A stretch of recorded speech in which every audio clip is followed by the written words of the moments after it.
నమస్తే. సామాన్యుడి చేతిలో సామాజిక అస్త్రం నెంబర్ 1 న్యూస్కి స్వాగతం. నేను రవీంద్ర. కూటమిలో బీజేపీ ఉండి ఉండకపోతే, అలాగే 5% అంటున్నారు. ఏంటి ఈ 5%? ఇట్లా కొన్ని కీలకమైనటువంటి వ్యాఖ్యలు చేశారు విశాఖ నార్త్ ఎమ్మెల్యే, భారతీయ జనతా పార్టీలో చాలా ముఖ్యమైనటువంటి నాయకుడు విష్ణుకుమార్ రాజు. ఇప్పుడు దీనిపై రాజకీయ వర్గాల్లో ఒక ఆసక్తికరమైనటువంటి చర్చ జరుగుతుంది. ఏదైతే ఆంధ్రప్రదేశ్ భారతీయ జనతా పార్టీ రాష్ట్ర అధ్యక్షుడిగా మాధవ్ ఆయన నియామకం జరిగింది.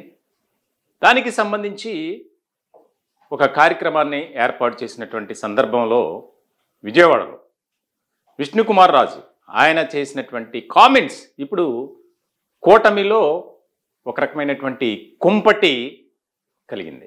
నిజంగా ఒక రకమైనటువంటి చర్చకు దారితీసింది. ఏంటి ఆయన అలా మాట్లాడారు అని.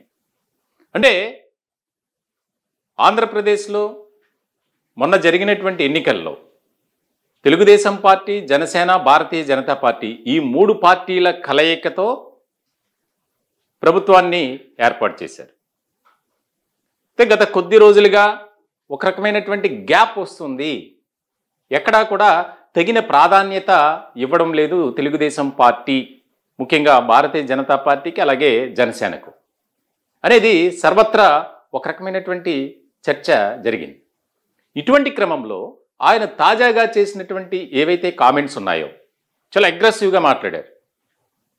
ఎందుకనంటే ఇప్పుడు ఒక రకమైనటువంటి తెలుగుదేశం పార్టీ నాయకుల్లో అసలు ఏం జరుగుతుంది, ఆయన ఎందుకు ఇలా మాట్లాడారు అనే ఒక తీవ్రమైనటువంటి చర్చ. ఒకసారి ఆయన ఏమన్నారో వినే ప్రయత్నం చేద్దాం.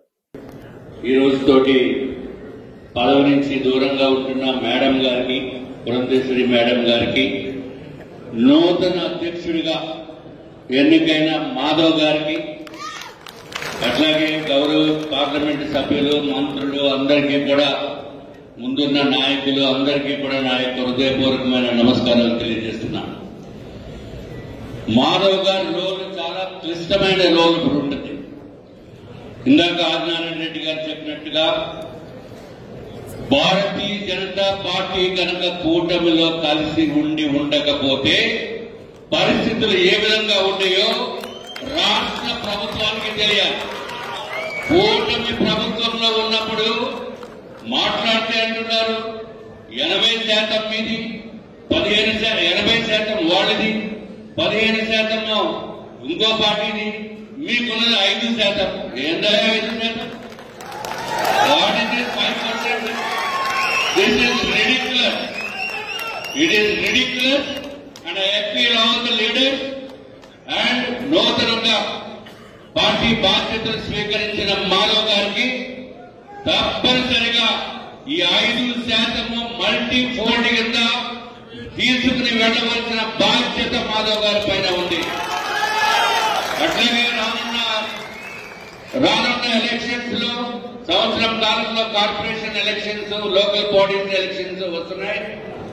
దాంట్లో కూడా మీకేదో ఇంతే ఉంది, మీకు 5% ఇస్తామంటే కుదరదు. దట్ ఈస్ ఆల్సో మాధవ్ గారు ముందు నుంచే ఎంతో మంది కార్యకర్తలు, ఎంతో మంది నాయకులు కొన్ని సంవత్సరాల నుంచి, 30 సంవత్సరాల నుంచి, 25 సంవత్సరాల నుంచి పార్టీ గురించి కష్టపడి ఆఖరికి సీట్ల దగ్గరికి వచ్చేటప్పటికి ఎగనామం పెట్టడం అనేది కరెక్ట్ గా. కూటమి తప్పనిసరిగా కలిసి ఉండాలి. అట్ ద సేమ్ టైం మనకి రావాల్సిన కోట మనం కూడా తెచ్చుకోవాల్సిన అవసరం ఉంది. దానికి పూర్తిగా మాధవ్ గారికి పూర్తిగా సహకరిస్తూ మేము చేయవలసిన కార్యక్రమాలు కూడా చేస్తామని చెప్పి తెలియజేసుకుంటూ నాకు అవకాశం ఇచ్చిన పెద్దలందరికీ కూడా నమస్కారాలు తెలియజేస్తున్నాను. మరొకసారి మాధవ్ గారికి శుభాకాంక్షలు తెలియజేస్తున్నాను.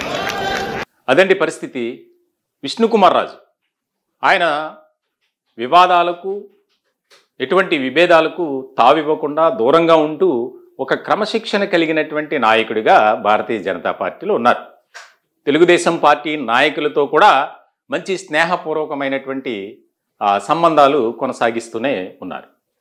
ఇటువంటి క్రమంలో ఆయన ఎందుకు ఈ విధంగా మాట్లాడాల్సి వచ్చింది? ఒకవేళ ఎవరైనా ఆయనతో అలా మాట్లాడించారా?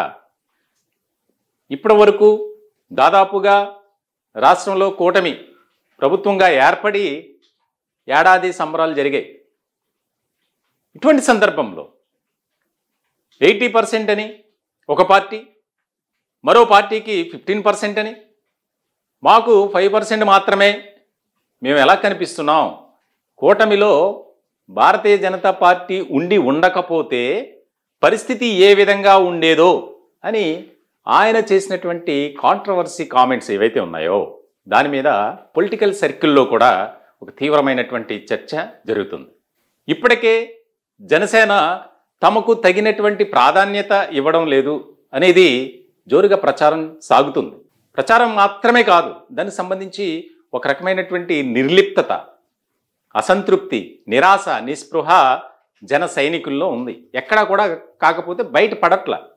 దానికి ముఖ్యమైనటువంటి కారణం ఏంటంటే తమ పార్టీ అధినేత పవన్ కళ్యాణ్ ఎక్కడా కూడా ఎవరు పార్టీ లైన్ను దాటొద్దు, గీత దాటొద్దు, ఏదైతే పార్టీ విధించినటువంటి విధి విధానాలు కానీ ఒక సిద్ధాంతం ఉంది, ఆ సిద్ధాంతం ప్రకారం మన పార్టీ వెళ్తుంది. కాబట్టి ఎక్కడ కూడా ఎవరు ఉద్దేశపూర్వకంగా కానీ ఆవేశపూరితంగా కానీ మాట్లాడొద్దు, ఎవరు రెచ్చగొట్టినా సంయమనం పాటించండి అనే విధంగానే ఆయన డైరెక్షన్ ఇస్తూ వస్తున్నారు. ఇటువంటి క్రమంలో 5 ఏళ్ల పాటు కూటమి అధికారంలో ఉండాలి. ముఖ్యంగా కూటమి నేతలు మేము 15 సంవత్సరాలు 20 సంవత్సరాలు కలిసి ఐక్యంగా రాష్ట్రాన్ని పరిపాలిస్తాం అని చెప్తున్నటువంటి సందర్భంలో ఈ విశాఖ నార్త్ ఎమ్మెల్యే విష్ణుకుమార్ రాజు చేసినటువంటి కామెంట్స్ ఏవైతే ఉన్నాయో అసలు ఏం జరుగుతుంది? కూటమిలో లోకలోకలు స్టార్ట్ అయ్యాయా? భేదాభిప్రాయాలు మొదలయ్యాయా అని ఒక చర్చ జరుగుతుంది. ఇప్పటి వరకు కూడా భారతీయ జనతా పార్టీలో ఏ నాయకుడు కూడా ఈ విధంగా మాట్లాడినటువంటి సందర్భం లేదు. మరి ఆయన ఎందుకు అలా మాట్లాడాల్సి వచ్చింది? ఇప్పుడు రాజకీయ వర్గాల్లో చర్చ అదే. ఆయన అలా మాట్లాడటం వెంటనే తెలుగుదేశం పార్టీ ముఖ్యమైనటువంటి నేతలు ఒక రకమైనటువంటి చర్చకు తెరలేపారు. అసలు ఏంటి, ఎందుకు అలా మాట్లాడారు అని. అంటే భారతీయ జనతా పార్టీకి సరైనటువంటి ప్రాధాన్యత ఇవ్వడం లేదా అనేది. మొన్న జరిగినటువంటి అసెంబ్లీ ఎన్నికల్లో దాదాపుగా 8 చోట్ల గెలిచినటువంటి అసెంబ్లీ స్థానాలు, అలాగే 3 పార్లమెంటు స్థానాలు. ఒక రకంగా చెప్పాలంటే భారతీయ జనతా పార్టీకి ఆంధ్రప్రదేశ్లో ఒక రకమైనటువంటి ప్రాధాన్యత ఉందా అంటే అంతంత మాత్రమే అని చెప్పాలి. అది కేవలం ఎవరి ద్వారా? కూటమి నేతల ద్వారా. ముఖ్యంగా పవన్ కళ్యాణ్ వల్ల భారతీయ జనతా పార్టీకి మైలేజ్ పెరిగింది అనేది అందరూ ఒప్పుకున్నటువంటి సత్యమే. మరి ఇటువంటి క్రమంలో తెలుగుదేశం పార్టీ నాయకులను ఉద్దేశించి భారతీయ జనతా పార్టీకి సంబంధించినటువంటి ఎమ్మెల్యే విష్ణుకుమార్ రాజు ఆ విధంగా కామెంట్ చేయడం వెనుక ఆంతర్యం చాలా ఉంది. రానున్న కాలంలో రాజకీయంగా చాలా కీలకమైనటువంటి పరిణామాలు చోటు చేసుకుంటాయి అనేది పొలిటికల్ సర్కిల్లో వినిపిస్తున్నటువంటి మాట. ఏదేమైనప్పటికీ భారతీయ జనతా పార్టీ నాయకుల్లో ఉన్నటువంటి అసంతృప్తి, అసహనం, నిరాశ, నిస్పృహ విష్ణుకుమార్ రాజు చేత మాట్లాడించారు. కాబట్టి ఇది సెటరేట్ చేయాల్సినటువంటి అవసరం, బాధ్యత మరి కూటమి పెద్దలపై ఉంది అనేది కూడా ఒక రకమైనటువంటి చర్చ జరుగుతుంది. ఇప్పుడు ఆయన బయటకు వచ్చారు, ఇంకెంతమంది బయటకు వచ్చి మాట్లాడతారనేది ఇక్కడ కీలకమైనటువంటి అంశం.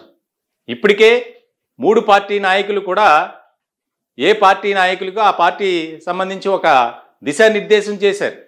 ఎవరు కూడా అతి చేయొద్దు, ఏదైతే పార్టీ లైన్ ఉంటుందో, గీత ఉంటుందో అది దాటితే మాత్రం ఎవరిని కూడా ఉపేక్షించను అని చెప్పి నారా చంద్రబాబు నాయుడు తాజాగా మీటింగ్ పెట్టారు. ఎమ్మెల్యేలు, ఎంపీలు మొత్తం అందరూ అటెండ్ అయ్యారు. దాదాపుగా దాంట్లో 56 మంది ఎమ్మెల్యేలు అటెండ్ కాలేదు, కొంతమంది విదేశాల్లో ఉన్నారనే చర్చ కూడా జరిగింది.